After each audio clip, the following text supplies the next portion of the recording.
വിശുദ്ധ മാർക്കോസ് എഴുതിയ സുവിശേഷം അധ്യായം 15 1 മുതൽ 15 ഉൾപ്പെടെയുള്ള വാക്യങ്ങൾ.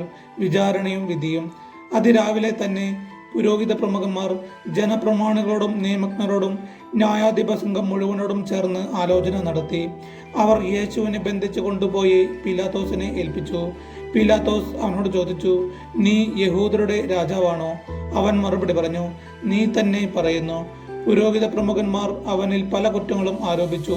പീലാത്തോസ് വീണ്ടും ചോദിച്ചു, നിനക്ക് മറുപടി ഒന്നും പറയാനില്ലേ? നോക്കൂ, എത്ര കുറ്റങ്ങളാണ് അവർ നിന്റെ മേൽ ആരോപിക്കുന്നത്. എന്നാൽ യേശു മറുപടി ഒന്നും പറഞ്ഞില്ല. തന്മൂലം പീലാത്തോസ് വിസ്മയിച്ചു. ജനം ആവശ്യപ്പെടുന്ന ഒരു തടവുകാരനെ അവൻ തിരുനാളിൽ മോചിപ്പിക്കുക പതിവായിരുന്നു. വിപ്ലവത്തിനിടയിൽ കൊലപാതകം നടത്തിയ ബറാബാസ് എന്നൊരുവൻ വിപ്ലവകാരികളോടൊപ്പം തടങ്കലിൽ ഉണ്ടായിരുന്നു. ജനക്കൂട്ടം പീലാത്തോസിന്റെ അടുത്ത് ചെന്ന് പതിവുള്ള ആനുകൂല്യത്തിന് അപേക്ഷിച്ചു.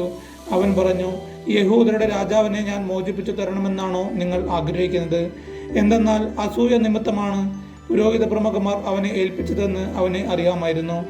എന്നാൽ ബറാബാസിനെയാണ് വിട്ടുതരേണ്ടതെന്ന് ആവശ്യപ്പെടാൻ പുരോഹിത പ്രമുഖന്മാർ ജനക്കൂട്ടത്തെ പ്രേരിപ്പിച്ചു. പീലാത്തോസ് വീണ്ടും അവരോട് ചോദിച്ചു, യഹൂദരുടെ രാജാവെന്ന് നിങ്ങൾ വിളിക്കുന്നവനെ ഞാൻ എന്തു ചെയ്യണം? അവർ വിളിച്ചു പറഞ്ഞു, അവനെ ക്രൂശിക്കുക.